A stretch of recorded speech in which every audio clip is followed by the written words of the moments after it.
A extrema-direita não conseguiu vencer as eleições legislativas de segundo turno na França. Venceu, em primeiro lugar, uma coalizão de grupos que estão na esquerda. Vou mostrar para vocês em seguida aqui um vídeo que vocês não vão ver, com certeza, na grande imprensa. E em seguida nós conversamos. Vejam aí.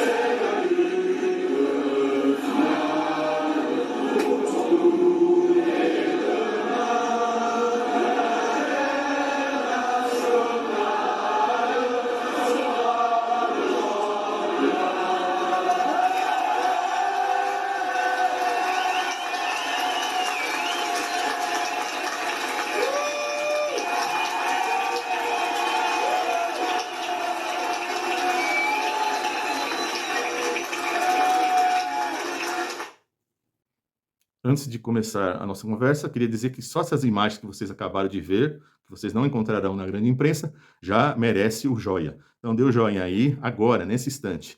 E lá para o final do vídeo, não esqueça de também colocar o seu comentário e divulgar esse vídeo, porque só assim esse canal, que é pequeno, pode crescer, tá ok? Escreva qualquer coisa, nem que seja fora extrema-direita. Não pensou em nada significativo? Escreve uma coisa bem simples, e acabei de dar a dica para vocês. Vamos em frente agora. Os partidos que estão na esquerda e que fazem a política parlamentar tem que se acostumar, nesse início do século XXI, com mais derrotas do que vitórias. Por isso que, quando tem uma vitória, tem mais que comemorar mesmo. Mas não se iludam, porque apesar de ter ficado em primeiro lugar nessas eleições legislativas, esses grupos que estão na esquerda não são maioria absoluta. E com certeza o Emmanuel Macron não escolherá um de seus membros para ser o primeiro-ministro. Se isso acontecesse, digamos, o Macron escolhesse alguém de uma esquerda mais radical, que é totalmente improvável, o que aconteceria? O próprio parlamento francês, na sua legislação, permite um veto.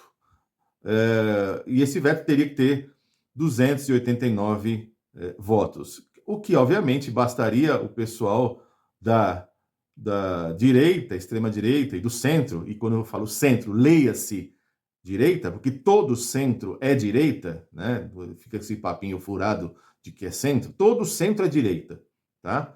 Portanto, esses se uniriam para impugnar essa escolha até que o Macron escolhesse alguém que, obviamente, pudesse fazer parte daquilo que eles acham que é razoável. Portanto, sem ilusões com política parlamentar. A política parlamentar sempre vai ter a predominância de uma política de direita.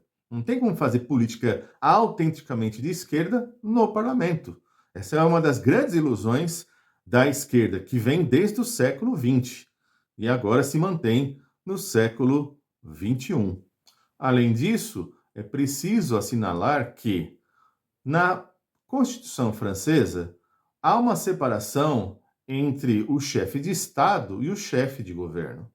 O chefe de Estado é aquele que se ocupa das funções mais externas, da política externa, né? E é isso que faz o Macron, e é um verdadeiro desastre, já vou falar disso. E a política de governo, quem faz é o primeiro-ministro, tá? Portanto, indicado pelo próprio Macron. E a partir disso, quem faz essa política de governo é esse primeiro-ministro, portanto, por isso que, se a extrema-direita ganhasse a eleição, na sua maioria, né, e o Macron tivesse que indicar alguém dessa extrema-direita, em tese, quem está fazendo a política de governo não é o Macron, e sim essa extrema-direita. Então vejam que como que é essa dança, né? Esse casamento entre o chefe de governo e o chefe de Estado. Mas muito bem, isso não ocorreu e, obviamente, o Macron fica aí com as funções de chefe de Estado, que, por sinal, tem sido uma lástima, um desastre. Aliás, é bom lembrar que essa política imperialista francesa sempre se manteve, né? Essa relação, sobretudo com a África, de superexploração dos seus minérios, que, apesar de ter sido feito a independência política, manteve-se a subordinação econômica.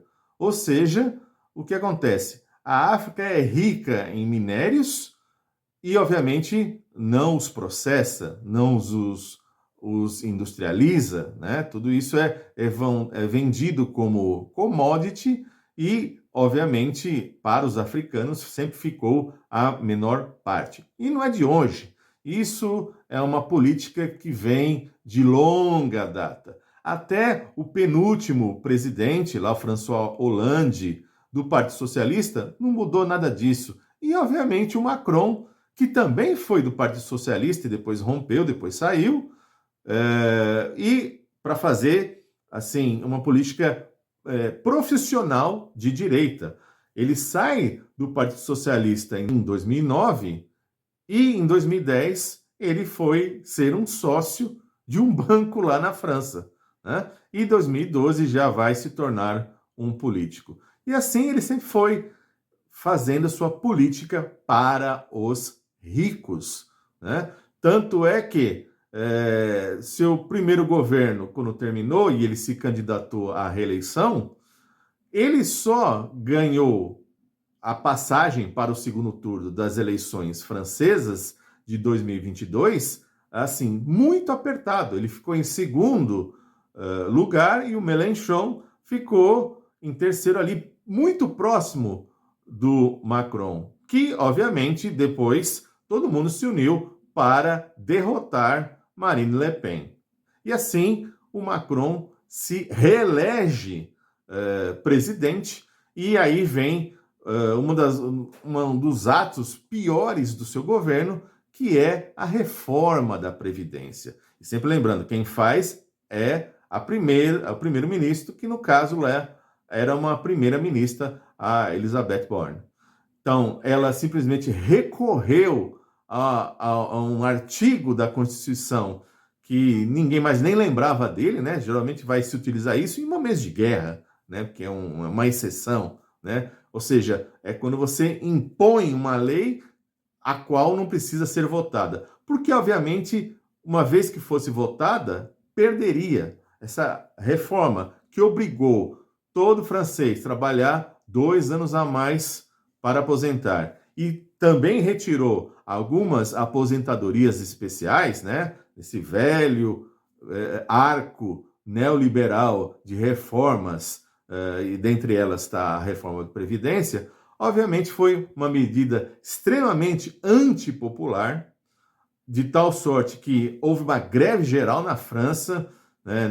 Paris ficou assim, a greve dos lixeiros deixou lixo para tudo quanto é lado em Paris, as várias outras cidades também em greve, botaram até fogo em porta de prefeitura, fizeram tudo que foi possível dentro da legalidade e mesmo assim isso não se reverteu. Isso só mostra como é que é a política positiva, ou seja, essa política dentro da ordem aos olhos aí da própria direita. Já na política externa, as relações do Macron são cada vez piores. Em primeiro lugar, ele é um capacho dos Estados Unidos no que se refere à guerra da Ucrânia. Aliás, essa política governamental não é só da França, mas é da União Europeia toda. Ou seja, todo mundo mandando cada vez mais dinheiro para a Ucrânia, certo? Assim, um apoio totalmente de olhos vendados. E não estou aqui exatamente para ficar defendendo o Putin, não. Eu sei que ele não é flor que se cheire, já falei isso em vários outros vídeos meus, mas uma das coisas que é apontada por ele, que é a extrema-direita ucraniana, né? Simplesmente a Europa, digamos, ignora isso, ignora, né? E continua aí fazendo essa política totalmente cega em relação à Ucrânia. E, obviamente, o Macron não é diferente, Tanto é que ele queria mandar tropas para a Ucrânia. E simplesmente ele teve que ouvir o quê? Do embaixador instalado lá na própria França. O próprio embaixador, né, numa conversa com um repórter importante lá da imprensa francesa, foi muito direto, falou o seguinte: se a França mandar soldados, a Rússia vai matar todos, né? Então, obviamente, como é uma guerra que não é as batalhas diretamente com a União Europeia, não tem que mandar soldado francês, né? Sabemos que a União Europeia manda cada vez mais armas e mais dinheiro para sustentar essa guerra já perdida da Ucrânia, mas isso nunca eles vão admitir e tem que ficar arrastando. Afinal de contas, né? Ucraniano é eslavo aos olhos dos Estados Unidos, né? Então é eslavo contra eslavo, né? Ucraniano versus russo e que se matem, né? Então, portanto, fica essa guerra de procuração. A Europa, uma verdadeira vassala, inclusive, portanto, a França, em relação aos Estados Unidos, e essa questão só vai se arrastando. Enquanto isso, você também tem aí as relações diretas com os países da África Ocidental. Ou seja, os países estão rompendo relações com a França. Esses países simplesmente estão dando um pé na política externa francesa, que sempre foi de extrema exploração. Vejam aí essas informações aí de um artigo que saiu recentemente aqui no Brasil. Nos últimos anos, os países africanos têm se aproximado economicamente da Rússia e da China, que estão promovendo aí investimentos industriais nesses países para beneficiar suas commodities. Algo bem diferente do que vem fazendo a França e os Estados Unidos, que veremos aqui abaixo, os trechos desse artigo.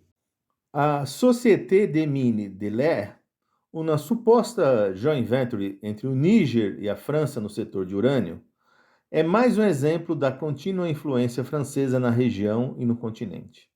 Enquanto a Comissão de Energia Atômica da França e duas empresas francesas possuem 85% da empresa, o governo do Níger possui apenas 15%. Embora cerca da metade da população do Níger viva abaixo da linha da pobreza e 90% viva sem eletricidade. A partir de 2013, o urânio do Níger passou a alimentar 1 em cada 3 lâmpadas na França. Não é de se surpreender que, logo após o golpe de 2023, cidadãos nigerinos tenham tomado a embaixada francesa e a base militar na capital, Niamey. A França retirou suas tropas logo em seguida. Em 2014, a França criou o G5 Sahel, um acordo militar que incluía Burkina Faso, Chad, Mali, Mauritânia e Níger. Vejam aí as bases. Em 2019, os Estados Unidos começaram a realizar ataques de drones e vigilância aérea em todo o Sahel e no deserto do Saara, a partir de sua base aérea 201, nos arredores de Agadez, Níger, o maior esforço de construção na história da Força Aérea dos Estados Unidos. O Índice Global de Terrorismo constatou a região do Sahel foi a mais afetada pelo terrorismo em 2023, sendo responsável por quase metade de todas as mortes relacionadas ao terrorismo e 26% dos incidentes terroristas em todo o mundo. Burkina Faso, Mali e Níger foram classificados entre os 10 países mais afetados pelo terrorismo, um fato frequentemente apontado como uma alegação do fracasso dos novos governos liderados por militares. No entanto, essa realidade é anterior aos golpes de 2021-23 e, em vez disso, fala do impacto da intervenção militar dos Estados Unidos e da França. Entre 2011, o ano da guerra da OTAN contra a Líbia, e 2021, o ano da recente onda de golpes no Sahel, Burkina Faso, Mali e Níger subiram das posições 114, 40 e 50, respectivamente, no índice de países mais afetados pelo terrorismo, para 4, 7 e 8. Está claro que a guerra contra o terrorismo dos Estados Unidos e da França pouco fez para melhorar a segurança na região e, na verdade, teve o efeito oposto. Este só é um dos muitos exemplos da exploração francesa em relação ao território africano. O Macron quer se posar de grande estadista, mas é um desastre, né? Quer dar uma de pequeno Napoleão, Le Petit Napoleon, e na verdade a sua política externa é uma desgraça para os povos oprimidos. Primeiro, que é um vassalo dos Estados Unidos. Segundo, que simplesmente ele não resolve nenhum problema desses países afetados por essa política externa francesa. Ao contrário, sempre foi uma política de exploração, né? Vem sempre disfarçar, né? Querendo, digamos, promover a chamada cultura francófona, ou seja, francófona é aquela que são aqueles países, né? De que a francofonia seria todos os países que têm a língua francesa. Não precisa ser necessariamente a primeira língua, a língua oficial, mas que tem presente em si a língua francesa. Então, disfarça um pouco disso através dos seus canais de comunicação, como TV5, RFI e outros órgãos da grande comunicação, da grande mídia francesa, mas no fundo, o grosso, o mais forte, é manter a exploração sobre esses povos. Portanto, não podemos nutrir nenhuma ilusão com Macron e, insisto, o cara veio do Partido Socialista e está na hora, está mais do que na hora de se entender que existe uma grande diferença entre ser de esquerda e estar na esquerda. Essa diferenciação que o José Chazin apontou significa o quê? Ser de esquerda é ser anticapitalista, ou seja, é ser anticapital, é ser antimercado, é ser antifronteiras, é ser anti-Estado. E estar na esquerda é entender que você pode manter o mercado, manter as fronteiras, manter os países, manter o Estado. E é só isso que praticamente nós temos. E a política parlamentar só sabe reproduzir esse estar na esquerda. Portanto, não temos uma prática de esquerda verdadeira, não só no Brasil, na França, mas no mundo. Reflita sobre isso, ok? E nos vemos aí no próximo vídeo. Se gostou, dê o joinha, comente e divulgue, ok? Que isso é muito importante para o crescimento do canal. Nos vemos no próximo vídeo.